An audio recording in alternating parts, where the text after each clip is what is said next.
everyone here in Devakshar. We are back again with our next episode of For Seekers of God, यानी कि शिवानंद वाणी. तो अगला episode देखने से पहले लाइक ज़रूर कर दीजिएगा और वीडियोस अगर आपको प्रीवियसली वीडियोस जो देखे हैं वो अगर अच्छे लग रहे हैं तो सब्सक्राइब का बटन भी ज़रूर दबाइए. तो आज का हम प्रोग्राम शुरू करते हैं. आज हम क्या क्या करेंगे ये हम आपको बता दें. So first is the worship of mother Durga at the monastery. Durga Puja का टाइम होगा तो उसी टाइम माँ की पूजा. महापुरुष जी spiritual fervour, animal sacrifice, 3 kinds of worship according to temperamental differences. Now, these are the topics that are going to be handled today by Mahapurush Maharaj. Firstly, again, the place is Belur Mutt and time is Thursday, October 6th, 1932. The worship of Mother Durga was being celebrated at the monastery. ये अभी भी पूजा होती है. दुर्गा पूजा हर साल बेलूर मठ में हुआ करती है. तो उसी के बारे में ये स्वामी जी ने शुरू किया था. स्वामी विवेकानंद जी ने शुरू किया था दुर्गा वर्शिप. तो आज हम महापुरुष जी के टाइम के समय का जो वर्शिपिंग पीरियड है उसके बारे में हम बात करेंगे. Since the day the sculpture had started fashioning the image, Mahapurush ji had been beside himself with spiritual fervor, thinking about the mother. Like a child, he would say over and over, "Mother, Mother." Sometimes, out of sheer joy, he sang songs describing the mother's coming. At other times, he taught some of the sadhus of the monastery to sing 1 or 2 new songs describing her coming. The joy in his heart was flowing like a fountain with 1,000 streams. Yesterday, the ceremony preliminary to the worship of the mother had been performed. In the morning, Swami Tapananda sang a song with great feeling. Mahapurush ji at intervals exclaimed, "Aha, aha," in appreciation. Controlling his emotions with difficulty, he said to the singer, "Go, go, leave me alone.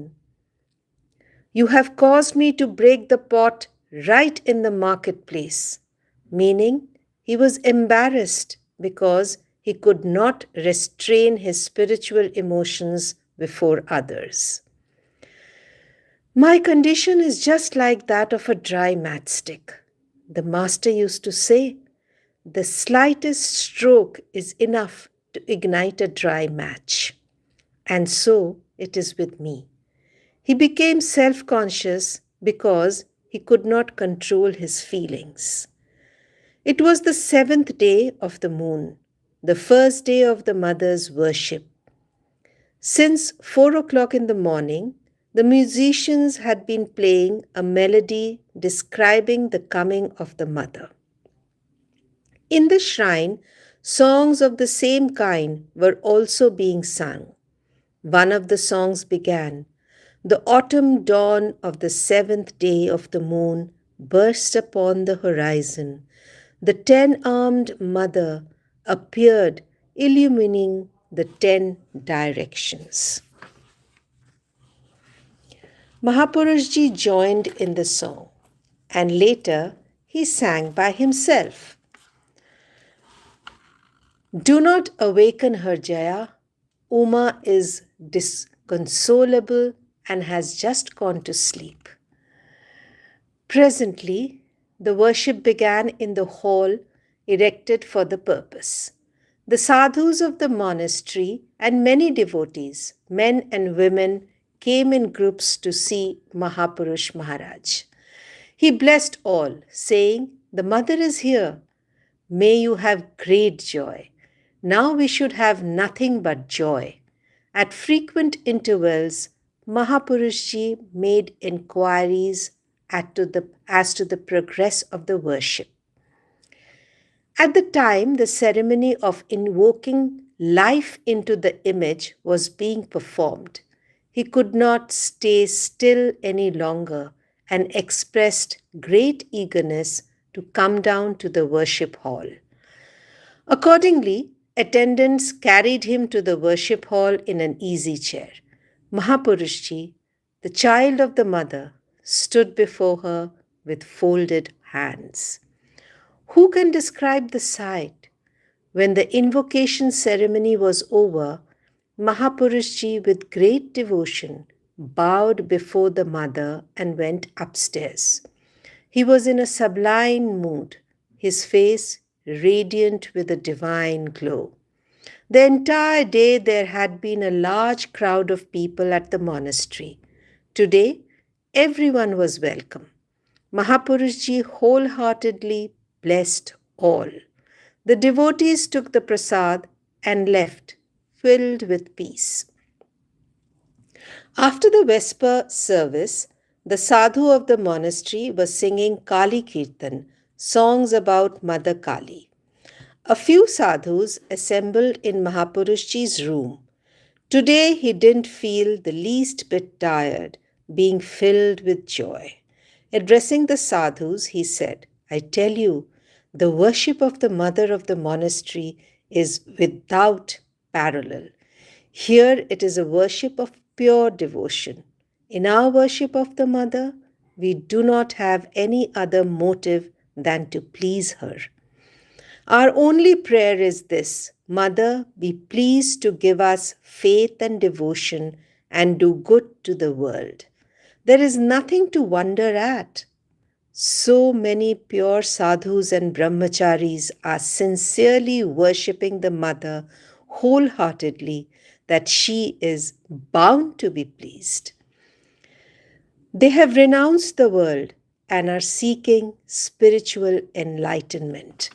The mother is bound to respond to their fervent invocation and prayers. Here the mother is more manifest than anywhere else. I say this empathetically, my child. People may spend thousands of rupees in worship, but such faith and devotion is rarely met with. Our worship is of the purest nature. Ah, A does the worship with great feeling. The scriptures say that when the image is beautiful, the worshipper, devout, and he who assists in worship, pure and selfless, such worship evokes a special manifestation of the deity. Here, all the conditions are fulfilled. That is why the mother is so manifest here. All the minute details of worship are meticulously observed here. Our master came for the establishment of religion. Before his advent, worship and things of that sort had been neglected and almost died out. The master infused a new spirit in everything. That is why all these things have come back. See, they are talking about Sri Ramakrishna, for whom all this worship has come back. Before that, it was losing ground in India. The master infused a new spirit in everything. That is why all these things have come back to life. Now, many perform worship again. Swamiji introduced the worship of Mother Durga at the monastery at Baranagar. Of course, the worship used to be performed in a vessel in those days. Once a he-goat was sacrificed there. This goat was purchased by Suresh Babu. Then they performed home, that is, fire rituals with the entire goat. M and other devotees felt very much disturbed because of the sacrifice, and they brought the matter to the notice of the Holy Mother. She replied, "So long as sacrifice disturbs them, why not omit it?" After that, the sacrifice of a goat was discontinued. Later, at this monastery, it was Swamiji who first worshipped the Mother.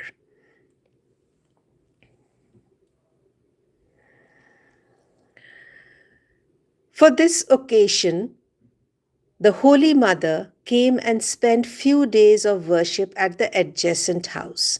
She remarked that Mother Durga would come here every year.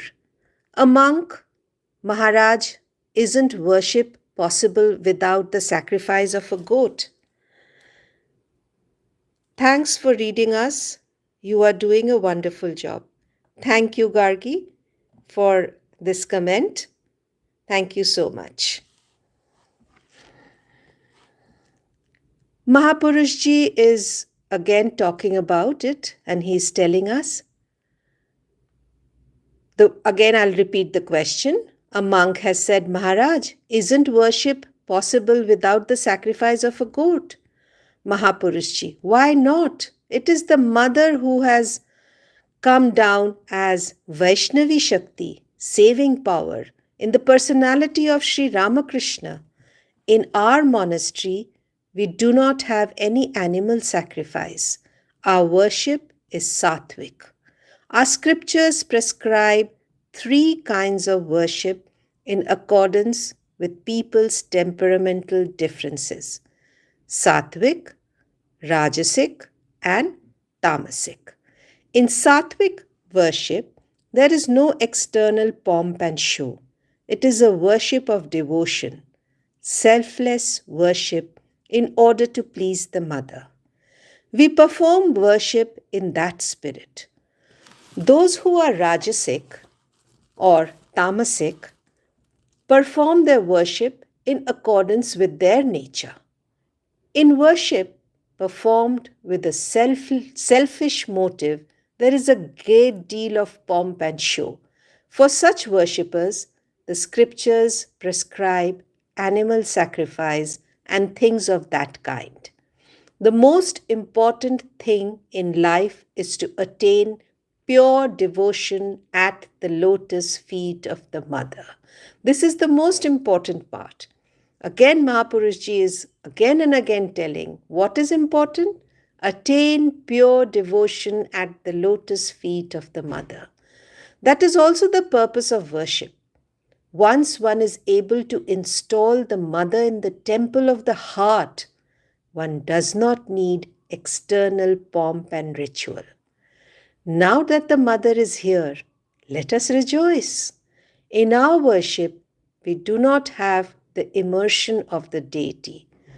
Where could the Mother go? She is ever present here. The expression, "Please come again at the end of the year," and similar expressions refer to externals and concern average people. We know that the Mother is ever present in the temple of our hearts. We end this session here, and we need to remember this, that our Mother is ever present in the temple of our hearts. We pray that she may remain present in the temple of our heart. Thank you so much for being with us. Do like and share our videos, and do not forget to subscribe to our channel. Thank you once again. Namaskar.